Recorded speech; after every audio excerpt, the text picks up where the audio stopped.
아프리카의 최전초 선교 기지에서 사역하시던 여자 선교사님이 계셨습니다.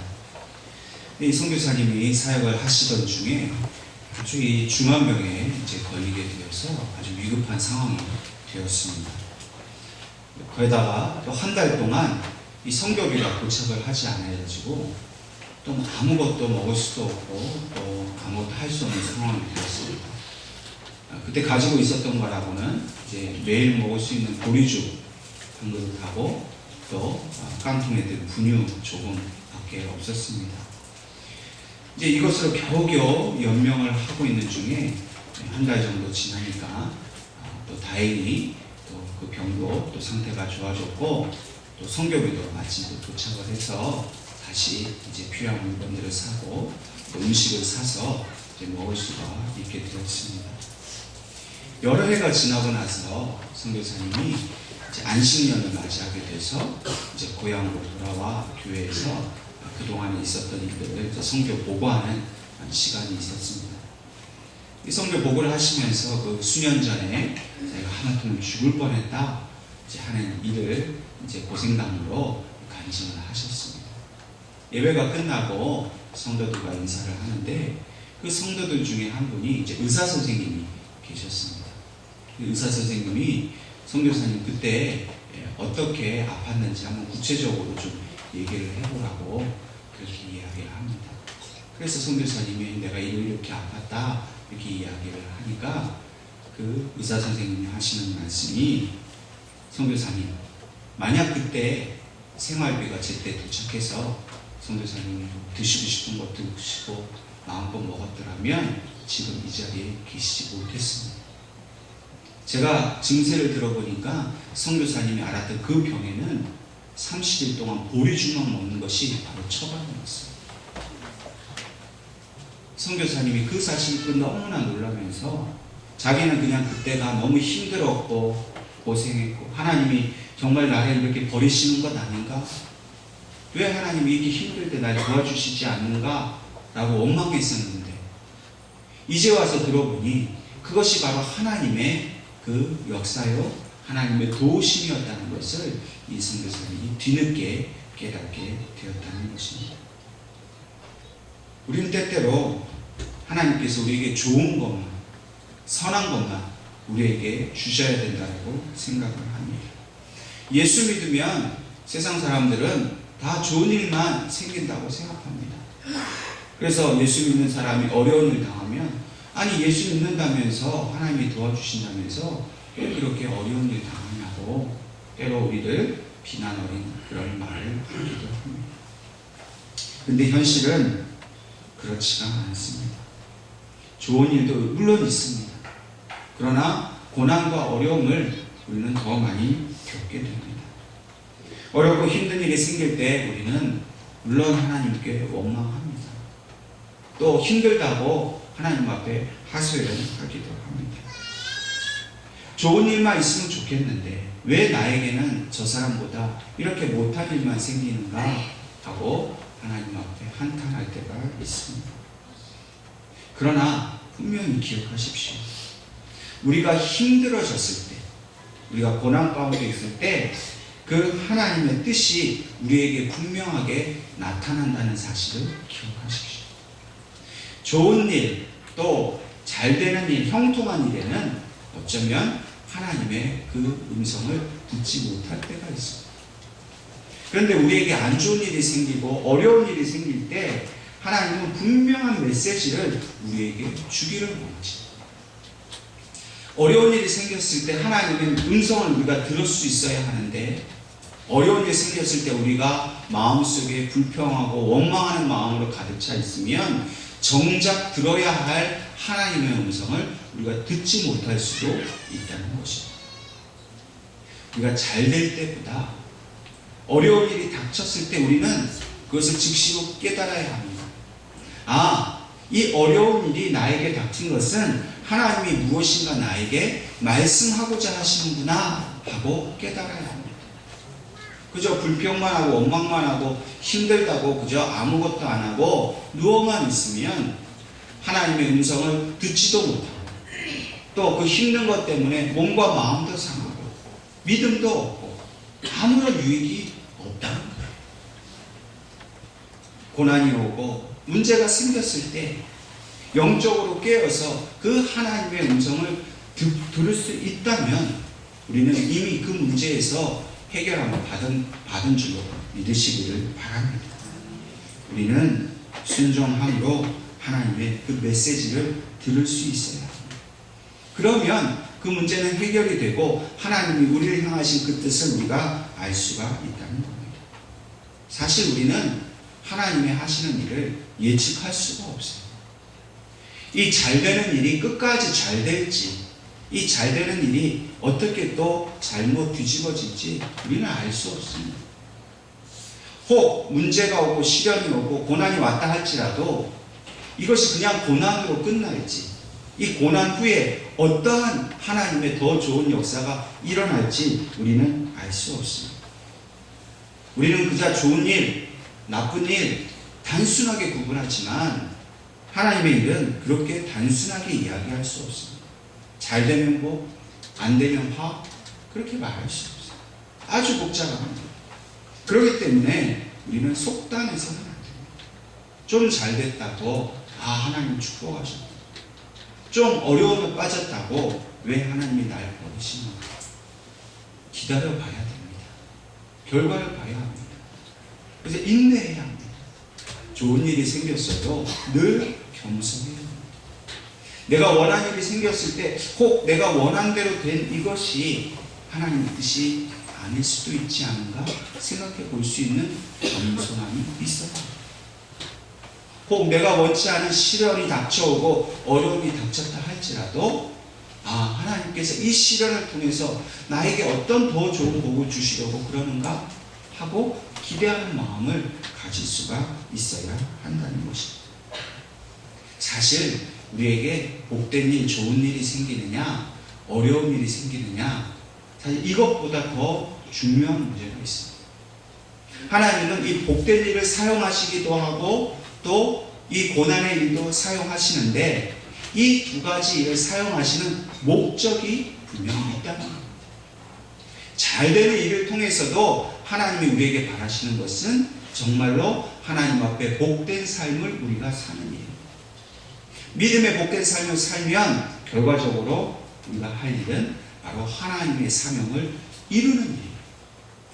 더욱더 고난의 일을 통해서는 하나님이 우리가 복된 존재요 하나님의 일을 위해서 우리가 부르심을 받은 사람이라는 사실을 더욱 분명하게 말씀해 주십니다. 고난을 통해서 우리는 하나님의 뜻을 깨닫고 그 고난 가운데 함께 하시는 하나님의 은혜를 알게 되므로 우리가 얼마나 복된 사람인가를 하나님은 가르쳐 주십니다.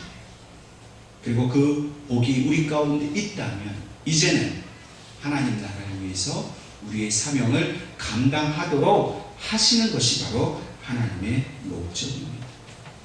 우리는 우리의 관점에서만 자꾸만 좋은 일, 안 좋은 일을 말합니다. 하나님의 관점에서 보여야 합니다. 하나님께서 좋은 일도 하나님께서 선하게 쓰시도록 우리가 맡겨드려야 합니다. 우리에게 나타난 안 좋은 일, 고난의 일을 통해서도 하나님께서 선하게 그 일을 들어 쓰시도록 하나님 앞에 맡겨드려야 합니다. 하나님은 이 땅의 주인이십니다. 그렇기 때문에 이 땅에 있는 그 모든 것을 통하여서 사용하십니다. 하나님의 일을 이루어 가십니다. 그리고 하나님은 항상 우리를 돕는 분이라는 사실을 우리에게 가르쳐 주십니다. 여러분, 하나님의 말씀은 우리에게 한 점도 오차가 없습니다. 너무나도 정확한 말씀이고 너무나도 완전한 하나님의 말씀이기 때문에 우리는 우리에게 닥쳐온 모든 일들에 대해서 하나님의 말씀으로 그것을 해석하고 결과적으로 이 모든 일은 우리에게 복된 일이라는 사실을 믿으시기를 간절히 바랍니다.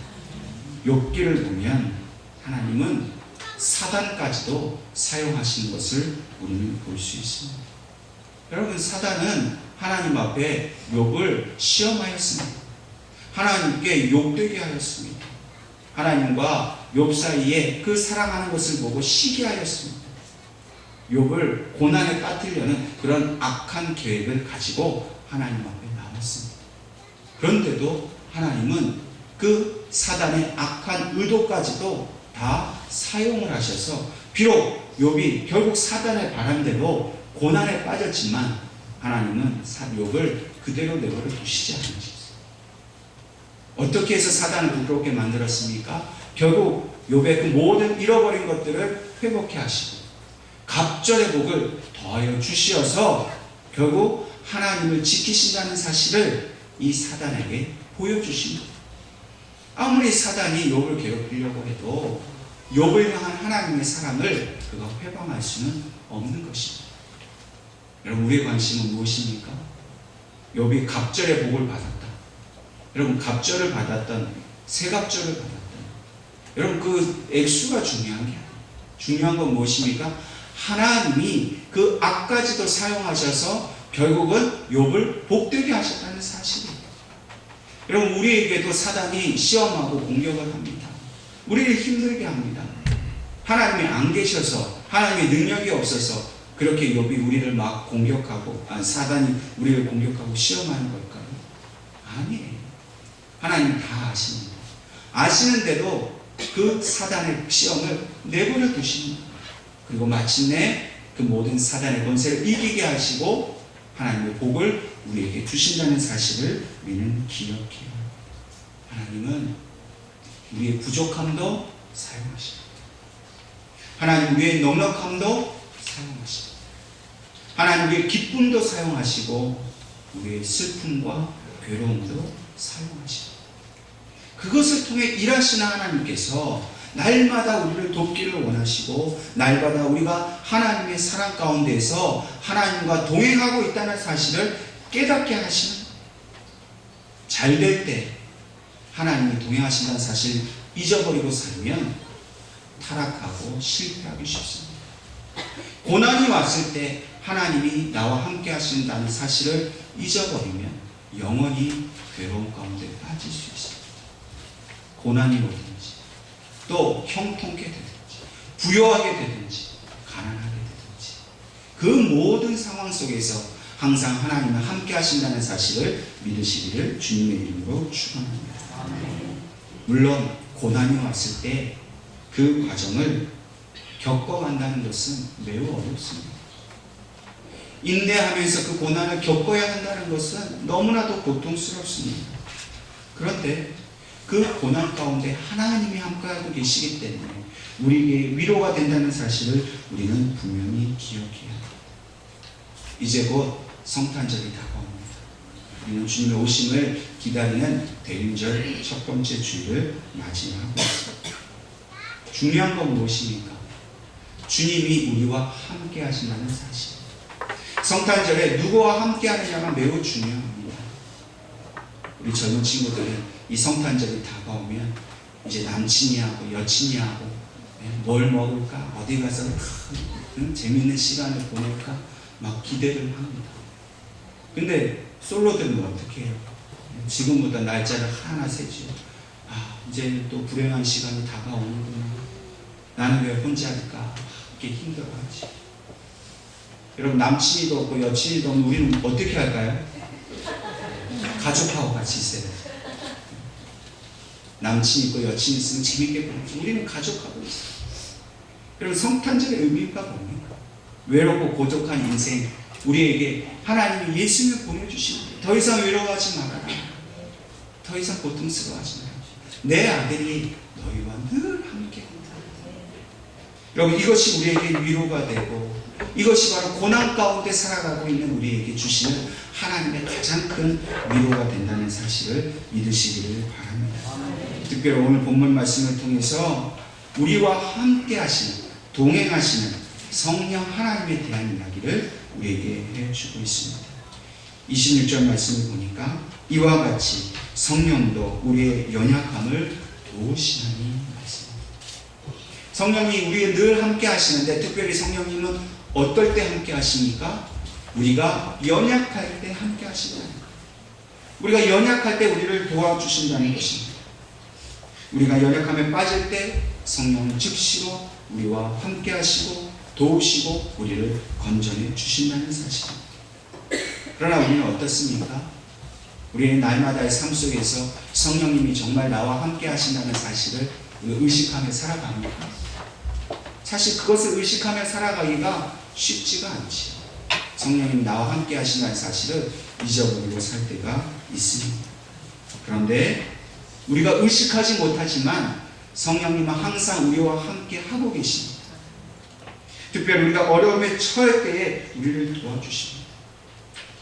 남편이 일하고 집에 들어오면은 남편의 존재감이 있습니까? 없습니까? 그 남편이 소파에 들어 누워가지고 이게 소파인지 사람인지 구별이 안 되고 도대체 집안에 있는 건지 없는 건지 텔레비만 쳐다보고 있고 남편의 존재감이 없어요. 그런데 갑자기 집에 문제가 생겼다든지 아내가 갑자기 막 부엌에서 일하다가 그냥 무슨 일이 생겼다든지 그럼 어떻게 합니까? 남편이 그 소파에서 벌떡 일어나서 그 문제를 해결하고 도와줘요. 남편이 평소에는 있는 건지 없는 건지 모르는 존재감이 없었는데 어려운 일이 생기고 연약한 일이 생기니까 즉시로 그 문제를 해결해 주더라고요. 여러분 성령님도 이와 같습니다. 늘 우리와 함께 사셔야 사시죠. 있는 듯 없는 듯 계십니다. 그런데 우리가 문제가 생기면 그 누구보다도 성령님은 빨리 우리에게 다가오셔서 그 문제 가운데 우리를 건져 주시더라는 겁니다. 여러분, 우리는 그렇기 때문에 성령님을 인정해야 합니다. 성령님이 항상 나와 함께 한다는 사실을 기억하고 있어야 합니다. 성령님은 인격이세요. 우리가 존중해드리고 우리가 잘 대접해드리면 성령님은 우리와 함께 하기를 늘 기뻐하십니다. 그런데 우리가 성령님을 무시하거나 아주 그냥 존재감이 없는 것처럼 눈에 있는데도 안 보이는 것처럼 한다든지 무시한다든지 그러면 성령님은 결코 우리에게 다가오시지 않습니다. 여러분들이 저를 대할 때 지난번 우리 부흥회 때 문성문 목사님 얘기하셨잖아요. 예배 시간 팔짱을 딱 끼고 이러고 있으면 어떻게 해요? 여러분 저를 무시한다는 뜻이죠. 그럼 제가 여러분께 다가갈 수 있겠습니까? 다가갈 수가 없어요. 저 사람이 나를 무시한다는 생각이 들었는데 어떻게 제가 다가가겠어요? 성령님도 마찬가지. 성령님 저와 함께 하심을 제가 늘 믿습니다. 좋을 때 평안할 때도 나와 함께 하시고 어려운 일 연약함에 빠졌을 때도 나와 함께 하심을 믿습니다. 성령님 날 떠나지 마시고 늘 제 곁에서 저와 함께 해주세요. 그렇게 인격적으로 초청하고 바라는 마음이 있으면 성령님은 늘 나와 함께 하시면 기뻐하십니다. 근데 우리가 뭐 계시든지 마시든지 바쁘시면 다른 교회 가보시든지 그렇게 해보세요. 어떻게 그분이 우리를 도우실 수 있겠습니까? 그러므로 오늘 이 시간 이 예배 가운데 우리 주의 성령께서 함께 하심을 믿으시기를 바랍니다. 여러분들의 모두 형통한 삶 가운데도 성령님이 함께 하시고 고난과 환난 가운데서도 성령님 우리를 도우시려고 늘 대기하시고 준비하고 계심을 믿으시기를 바랍니다. 또한 오늘 본문 말씀을 보니까 그 성령님께서 우리가 연약할 때에 우리는 마땅히 기도할 바를 알지 못하나 오직 성령이 말할 수 없는 탄식으로 우리를 위하여 친히 간구하신다고 말씀을 하고 있습니다. 여러분 우리가 만약에 법적인 문제가 생겼다고 해보십시다. 우리에게 무슨 죄가 있다고 법정에 나오라고 얘기를 합니다. 근데 우리가 법정에 나가서 무슨 얘기를 할 수 있겠습니까? 법을 잘 모르잖아요. 그저 가서 나는 무죄입니다. 나는 무죄입니다. 이렇게만 해가지고는 어떻게 그 무죄로부터 그 억울함에서 벗어날 수 있겠습니까? 내가 왜 문제인지 논리적으로 법리적으로 잘 변호를 할 수 있어야 그것을 우리가 무죄를 증명하지 않겠습니까?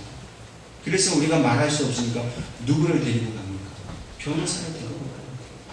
변호사가 법리적으로 논리적으로 조목조목 내가 무죄인 것을 다 밝혀주면 법정에서 내 무죄가 선고가 되는 겁니다. 여러분 우리가 어려운 일을 당했을 때 당황해서 하나님 앞에 어떻게 기도해야 될지 모를 때가 너무나 많습니다. 그저 하나님 힘듭니다. 어렵습니다. 여러분 힘듭니다. 어렵습니다. 이것만 가지고 되겠습니다.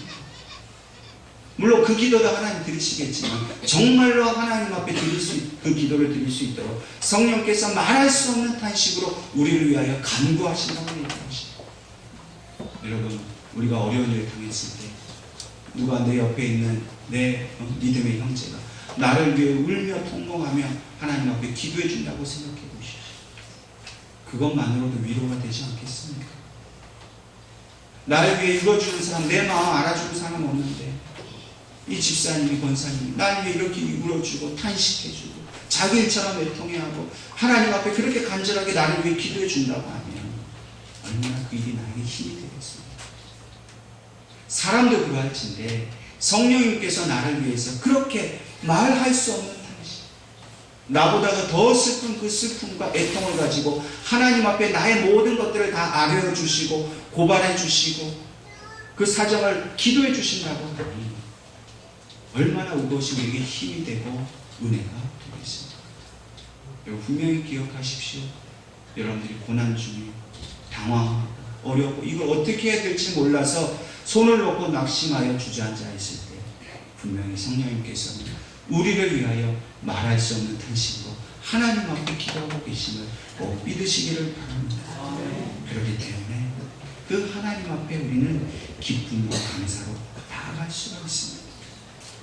이렇게 우리를 위하여 간구하시는 그 성령 하나님의 은혜를 통해서 우리에게 주시는 결론적인 그런 삶이 있습니다. 어떤 일이 일어나게 됩니까?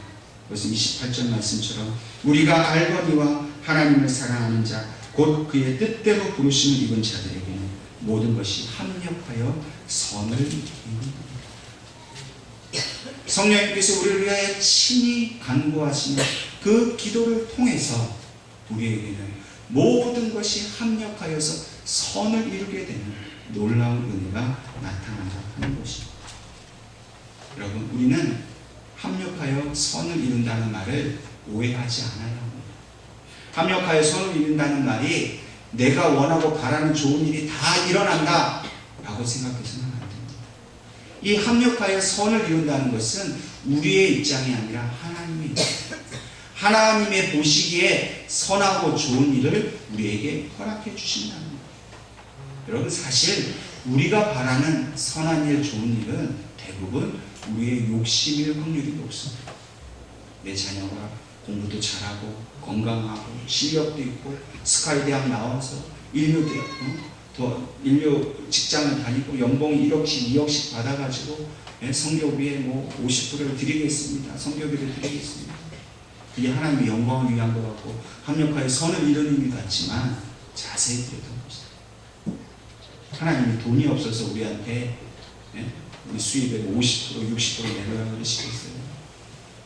이 땅에는 돈을 다 모아도 하나님이 가지신 거에 비하면 아무것도 아니에요. 하나님이 이 땅의 주인이신데 무엇이 돈이 필요하시겠어요?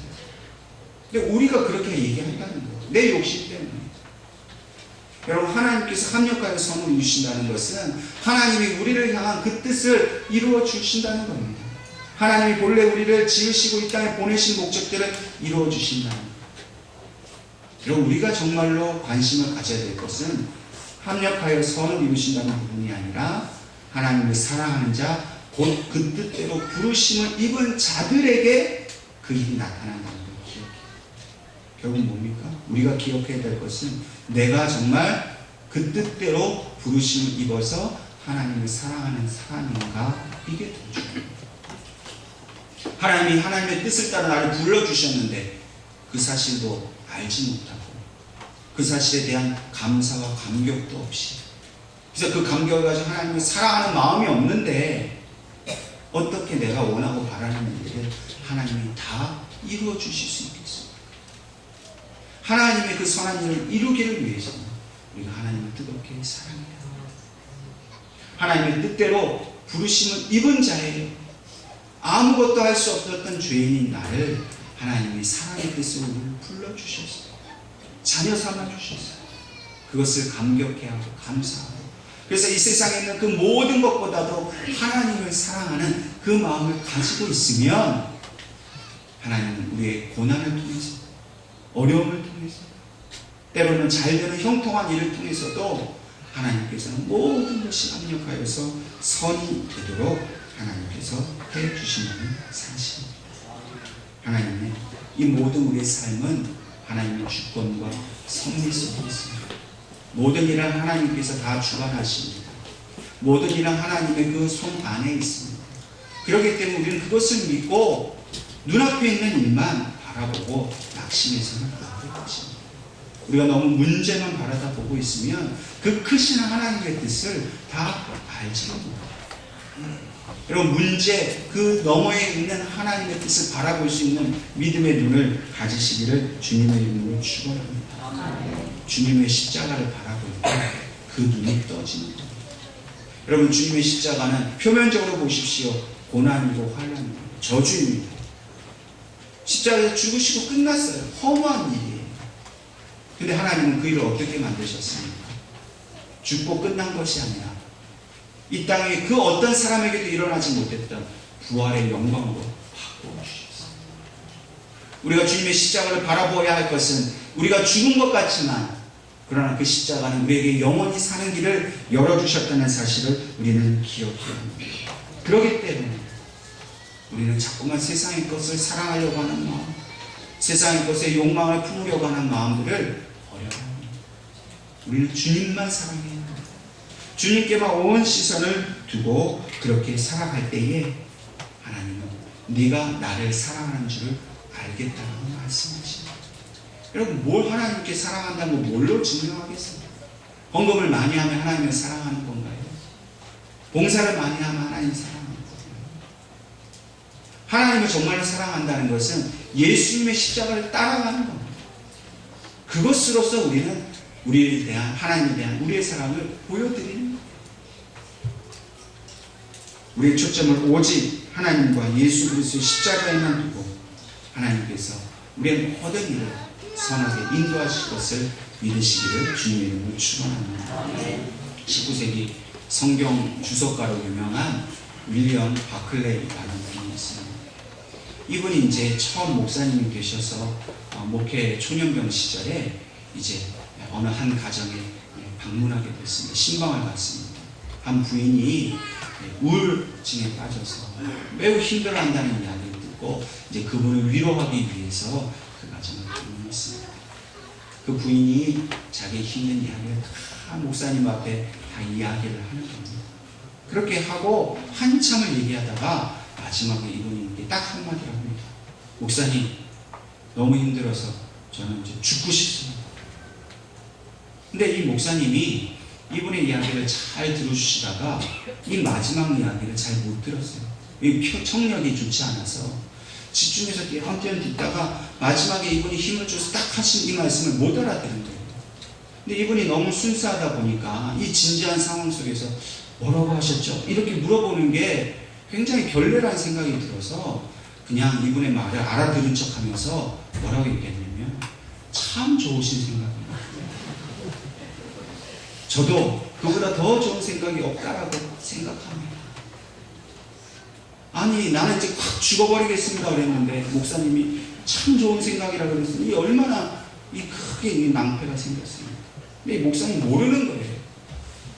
근데 이 부인이 그 순간에 자기 마음속에 웃음이 오고 뭔가 마음속에서 꿈틀꿈틀한 게 올라오더라고요.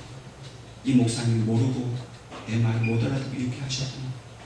근데도 좋은 생각이라고 하니 그 마음속에 변화가 시작됐어요. 목사님이 가시고 밤에 잠을 자고 시간이 지나가면 갈수록 그 모든 우울감에서 해방이 되고 마침내 치유를 받았어요. 목사님을 찾아가서 목사님, 그때 제 말 이렇게 못 알아들으시고 좋은 생각입니다 그래가지고 제가 그렇게 좋은 생각 가지고 치유받았어요. 바클레이 목사님, 나는 실수했는데, 나는 큰 결례를 범했는데 하나님은 나의 실수를 통해서, 그 결례를 통해서 한 사람의 생명을 살려주셨다, 감사하다고 그가 고백을 하였습니다. 여러분, 어떤 한 사람이 나한테 실수하는 말을 할 수 있어요. 아니, 저 사람이 왜 저런 말 하지? 내 마음에 상처가 되는 말이 있을 수도 있습니다. 그런데 그 실수하는 말 때문에 내가 살 수도 있다는 생각을 기억하십시오. 누군가 완벽한 사람이 어디 있어요? 잘못할 수 있고 실수할 수 있죠. 근데 하나님은 그 일을 통해서도 합력하여서 선을 이루게 하신다는 거예요. 잘못된 일, 저건 정말 실패야, 끝이 났어, 내 인생은 더 이상 이제 볼 것이 없어, 그런 극단의 절망이라 할지라도 하나님이 쓰시면 그 일을 통해서 놀라운 생명의 역사가 일어나게 되더랍니다. 어떤 때를 보니까 우리가 정말로 감사한 것은 어떤 행복한 것 때문에 감사한 것이 아니다. 우리에게 좋은 일이 있고 뭐 부자고 뭐 자녀들이 잘 키워줘서 그래서 행복해서 난 감사하다 할 것이 아니라 우리가 비록 가난하고 병들었고 어렵다 할지라도 그 상황 속에서 감사하면 행복해집니다. 하나님 주신 모든 것이 선하시기 때문에 그 일을 통해서도 합력하여 선을 이루실 것을 기대하는 마음으로 고난 중에도 감사하며 그것이 나를 행복하게 만들고 하나님 앞에 은혜로운 삶이 살게 되더라는 것입니다. 하나님이 지으신 것이 모든 것이 선합니다. 감사함으로 바르며 버릴 것이 없나이다. 하나님 우리에게 주시는 위로를 말씀합니다. 여러분들에게 아무리 어려운 일이 있고 고난이 있더라도 감사하시고 그 일을 통해 선을 이루어 가실 하나님의 그 행하신 일을 기대하면서 날마다 기쁨과 감사로 살아가시는 여러분들 되시기를 주님의 이름으로 축원합니다.